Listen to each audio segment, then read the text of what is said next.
what went down between Obba, Oshun, and Oya? A whole lot of drama. Tune in to find out. Ashe.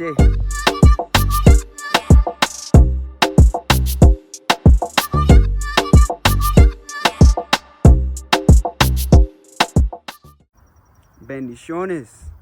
Alafia, everybody. So I'm coming to you guys with another Pataki.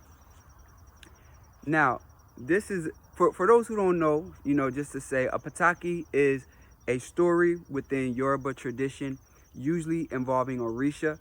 And, when the Pataki, this is oral tradition. So as this traveled around the world, the story slightly changed a little, but the message of what they are still remains true. Okay, so this Pataki is a little spicy.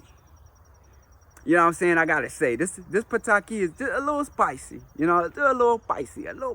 Like my son would say, a little spicy, because he don't say the S. A little spicy. You know what I'm saying?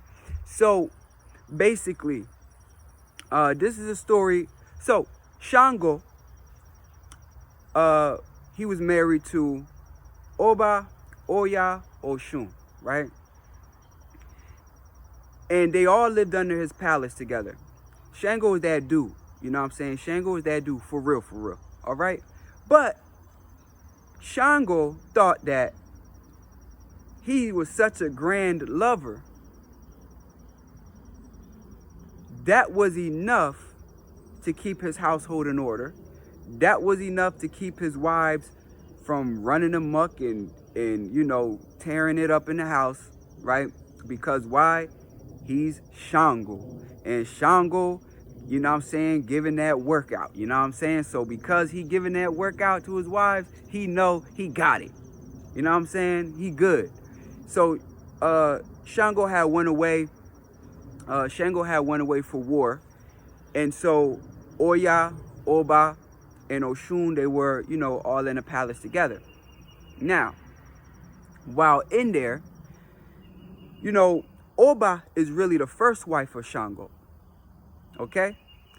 Obba represents marriage, the domestic aspects of marriage, the kitchen, taking care of the household. Also, Obba is who's inside of the cemetery. So Obba is who's inside of the cemetery guarding it. Oya is at the gate of the cemetery. So at the gate of the cemetery, Oya is there helping your transition to the land of the Egungun, helping your transition to the ancestral realm. That's where Oya is, right? So Oya sit at the gate, Obba sit in the cemetery, okay? And so Obba was the first wife, and so being so, she had a certain seniority there. Now, Oshun didn't really care to have any seniority for real.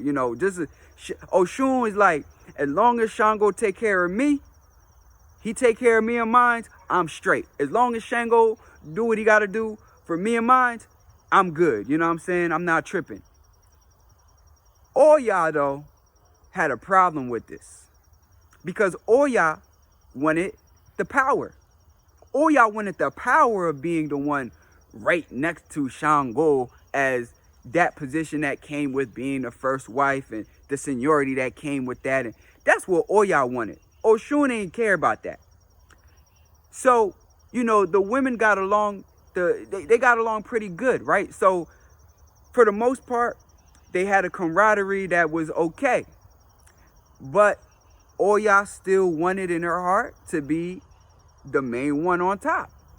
So, Oya started to conspire. And she came up with a plan, right? And basically, she knew that she wouldn't be able to convince Obba to go along with that plan. Oya knew this. See? So what Oya did was, she said, all right, I know that Obba's not going to do it if I say to do it. Let me go through Oshun. Because Oshun had the powers of persuasion. And so Oshun can convince Obba to go along with it, right? And so that's what she did. She went to, Oya went to Oshun and she said, look, Oshun, I know you don't care about, being on top in this castle, but like, I care. You know what I'm saying? I want to be in that position. But I need help. My sister, help me. I need you to convince Obba to cut off a piece of her ear and put it in Shango's stew when he comes back home. And Oshun said, I got you. You know what I'm saying? Bet. And so Oshun goes over there to Obba, and she like, man, look, you know what will make Shango so happy? Is if you cut off a piece of your ear and put it in his stew. He would look at that as you put your love in his cooking. He would look at that as you put your everything and you give your everything to him. And Obba thought about it and said, you know what? You're right. That would be a great idea to do that. Thank you, Oshun. And so, because people be getting Oshun twisted. As a child of Oshun, Oshun is on my feet, Eshu's on my head, so Oshun is my mama, that's my yeye. Oshun is not so how people try to make it, like, because there's people that will tell the story and say, oh no, Oshun wanted the power. All y'all wanted the power. Oshun was good, just take care of her, she's all right. So, that took place, and Shango comes home, and Obba serves him the stew. When Shango eats the stew, and he realizes what's in it, he gets upset, and he goes to Obba, and he lifts her headpiece, and he sees that half of her ear is gone. Shango took it as, you trying to put witchcraft on me. You trying to put juju on me, or that's how Shango took it. Oh, my wife's trying to put juju on me. What? And nobody could calm Shango down. So what Shango did, Shango banished Obba outside of the house. Sent her away. Pa. And Oya was able to climb into that position to be that one. To be the one that had the hierarchy in the family. You understand? And so, of course, Oshun, she just chilling. Shango, you still got me? Oh, all right, yeah, we good. And so that is how, that whole drama played out between Oya, Obba, and Oshun and Shango. Now, there's a lesson in this, especially for the men.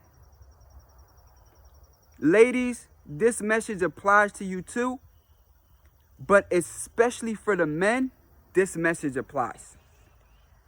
Fellas, you have to understand that it takes more than one or two things to run a family.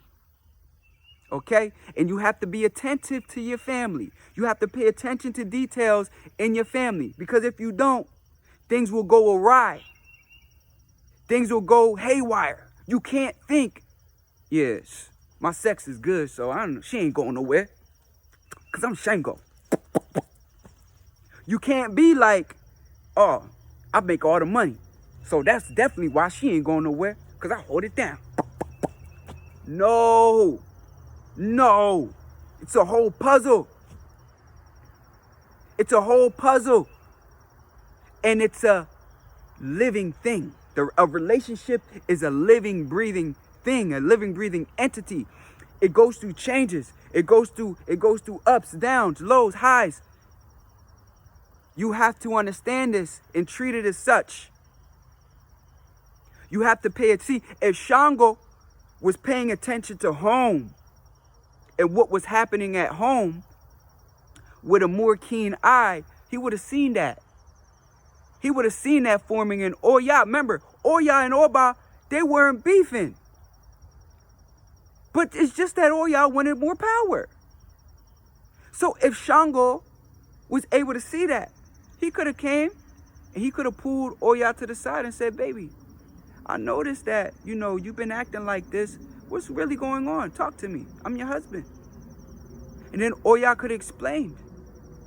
And then Shango could have went to Obba and say, You know what, baby? I had a talk with Oya. You know, this is some of the things how she felt. And, you know, as a man, I feel as though, you know, we can find a balance between this. Okay? So what I'm going to do is I'm going to set up a family meeting and we're going to have a talk and we're going to sort all of this out. You see, this is what Shango could have did.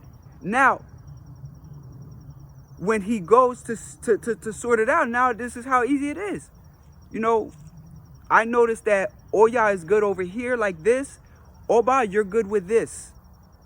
And so what I'm going to do is I'm going to give Oya dominion over X, Y, and Z in the kingdom. And I'm going to give Obba dominion over X, Y, and Z in the kingdom. Don't cross the other one's path. Don't get in the other one's lane. Everything will be fine.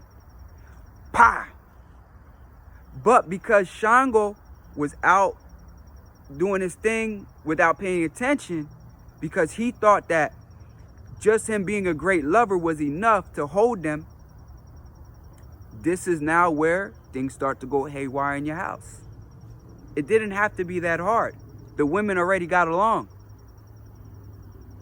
Mitigate the little things, differences going on. And this applies to people in modern families right now. You know, it can be something going on with your significant other and you're not paying attention. You're not noticing that person is sad. You're not noticing that person is down. And so you don't get to the root of the issue. And then what ends up happening? Distance, coldness. Because where's the compassion? Where's the attention to detail? Where's the love? You think that just the things that you do is enough and that's it. Nothing else has to change. You have to realize that people go through things. People go through changes. People go through moods. People go through shifts. And you have to pay attention to those shifts. Women, you have to pay attention to the shifts in your children. Pay attention in the shifts in your husband. Husbands, you have to pay attention to the shifts in your wives. Pay attention to the shifts in your offspring. Pay attention to the relations between them. Because you may be called to mediate. You may have to come and bring ease somewhere. And this is how you manage life. Learn from Shango. Okay? Because this is a lesson that Shango had to learn later. But he didn't have to lose his first wife. And so with that being said, family, y'all take these words of wisdom and build. Or dabo.